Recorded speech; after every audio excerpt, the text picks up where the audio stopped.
having just talked with Jan Jones about her book, The CEO's Secret Weapon, we wanted to have one of our VPs and Executive Vice President Suzanne Sims in studio here, because before I did the interview with Jan, I heard from our amazing team that Suzanne loves the book and uses it, and this is what's really cool. As she joins me in studio, just moments ago, you officially offered your new executive assistant a position, and she took it. So I guess congratulations are in order. Yes, they are. And welcome, indeed. by the way. Yay. First time in our new studio. Thank you. All right, so you've been on the podcast before. I believe, guys, I'm looking behind the glass here. I believe the first time Suzanne was on, we had lunch together. Yes. And we ate in front of these, well, in front of their ears, if you will. Yes, we did. And thankfully, I did not smack my food. My wife and mother were very proud. You kind of did.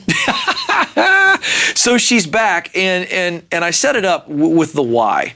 But folks have just heard my conversation with Jan, and why does this book, why did it stand out? I mean, there's a lot of great resources on what are you looking for, how do you look for, but for somebody who relies so heavily on an executive assistant, what do you love about what Jan writes?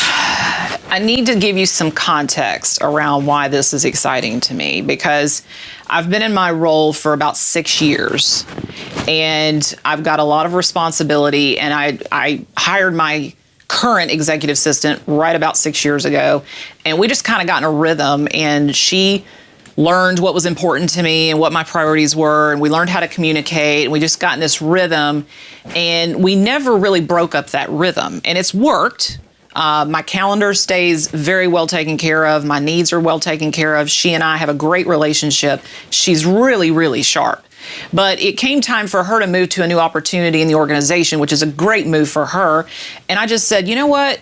A, I've got to replace her. But B, it is time for me to challenge myself as an executive because our company's growing really fast. And as executives, if we do not challenge ourselves, the company will pass us by. And I'm going to blink and look up. We'll have 1,000 team members, 1,500 team members, and I don't know what my responsibility will look like, but we love to change things up around here. That's part of the fun of working here in a leadership role.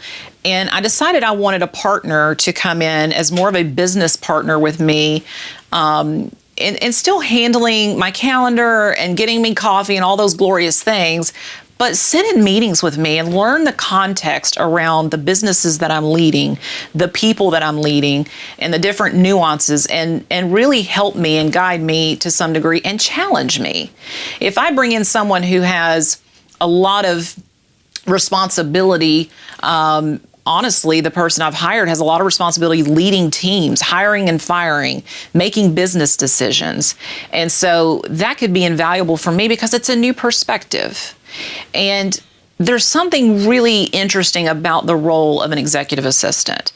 They sit with the team and they have their ear to the ground, and the folks that report up to me will just say things to them, share information with them. They would not with me. They have the unique perspective of understanding things going on within the team that the executive would never have because of just who they are and where they sit and the circles they run in. And so if I don't tap into that, I'm crazy. I'm such a relational leader. It's crucial to me that I know what's going on with the people I lead. This person could be a wealth of information and wisdom when it comes to that. And so I want to do a better job of tapping into that than I have in the past. What you're really describing sounds like to me is really an extension of you. Yes. It's just, and it's really going to be a symbiotic relationship. Yes. So that's what you're looking forward to. You've had it on some level, but you want to ramp that up. Yeah, and this is going to be a real challenge for me because most people don't believe this, but I'm actually more of an introvert. And so I'm not the one who's real actively communicating with my assistant and sharing all kinds of information. When I have time away from meetings, I have a tendency to go in my office and shut the door and, take a breather, get some work done. I'm going to have to come out of my comfort zone and really pull this person into my world and really communicate a lot more fluidly and a lot more frequently to bounce things off of them and to let them share the experience of leading some of this stuff with me, but as my assistant. Yeah. To that end, and this is kind of exciting because you just got a yes, because of this relationship that you want, where they're sitting in meetings with you, they become now a sounding board, just like you both leave the meeting, you both retreat back to your area, and then there's going to be this awesome give and take. Did you specifically look for somebody that was wired a bit differently than you from a personality standpoint? That's a very good question. I didn't specifically look for that, but this person that I hired is very different from me. Interesting. Much less emotional, much more even keeled. That's great. Very different disc profile, personality profile. And so, but we clicked the minute we met.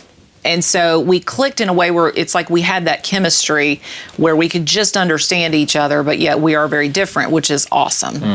Okay, so we didn't talk about this with Jan, and I'm really excited to bring this up with you because I know it's a big deal with you. Dave Ramsey models this, and I know it's a big, big deal to you. So, okay, she's on. Is it a she? I don't even know. Okay, this is exciting. Okay, great. So she's on board, and she's going to come in here and get rolling. Building trust. So conceptually, I'm getting what you're saying. And I think a lot of leaders listening are going, okay, that's what I need to be doing that as well. But how do you build the trust? How are you going to develop that trust so that she's not just an extension to the rest of us, if you will, but really an extension of you so that you go, I not only trust what she says and what she thinks, I trust how she's representing me as an extension. That's going to take some time, yes or no? It will take some time. I tend to trust people quicker than most people do. Okay. But I actually wrote down a list of words that are very important to me as my personal brand. Like when I want people to think of me, there are a list of words I want them to think of. Is fabulous one of them? Yes, okay, it's good. the number one. I thought so. Go ahead. And so this person has to be able to represent me in that way. Right. And so I think what I'm gonna have to do, Ken, is I'm gonna have to really observe her in action in meetings with people that are important to me, that work with me, and in her communication, and listen to her on the phone when she's representing me to outside vendors or what have you. And I think that's the way we'll build trust. Yeah, really interesting. So I want people to hear from you. How did you use this book? Because again, they've heard Jan kind of give an overview, and really want folks to go dive into it because I know you endorse it. I'm not so much looking for an endorsement here as much as for you to say, how do you and maybe some of your fellow or other executives in our building use this? This book is amazing because it's so applicable. It literally has woven throughout it interview questions. Like, hey, when we're talking about this topic, here's a good interview question. So I literally built an entire document where I listed out the interview questions that were important to me and added to them. I made another document that as I was reading the book, I would stop and I would jot down, wait, that's something I've never done with an assistant before that I need to start doing, and that's going to be important. So I started making a list. So I've got a really long list at this point that's probably going to overwhelm the person when she starts. But it gives us a good starting point, and it gives us a good foundation to work on of just, here's what's important to me. And that's what they want to know. A good executive assistant really just wants to know what's important to you because they want to deliver on that. They want to even over-deliver. Okay, so I want to ask you how you handle weaknesses. Now, I'm a big strengths, proponent, meaning, hey, you need to know your weaknesses and get them out there. Tell everybody, make jokes out of them so that everybody knows that you're aware and they're aware, and then expectations, and then you kind of train people that way. That's been my approach, okay, personally. But you've got an assistant who's coming in, and literally, we're talking about your right arm. Okay, and there's going to be some weaknesses. I'm sure you talked about them on some level initially. But how do you, as a leader of an executive assistant, how do you help them mitigate, communicate around weaknesses? I yell at them, kick them out of my office. Right. That's not true. She's joking. No, I don't. You know what I mean? Like, I know you focus on strengths as well. However, we've got to. You're a big fan of self-awareness. Yes, I am a very big fan of self-awareness. Yeah, it goes a long way to cover a multitude of sins. That's right. I think what I haven't always done well in the past, I've had a tendency of overlooking weaknesses. Like if someone's really strong in their job, I'll focus on that, like you said, and just kind of brush past the weaknesses. What I'm going to have to challenge myself to do is address them in real time. That's right. So you have a meeting and a weakness presents itself and it's there.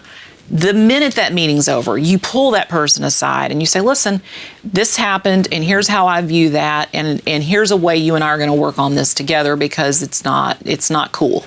It's not acceptable. And those are the kind of conversations no one wants to have. But if you have a really good executive assistant, they are hungry for those conversations because they want to improve themselves. And so it's on you to do that. Yeah, good stuff.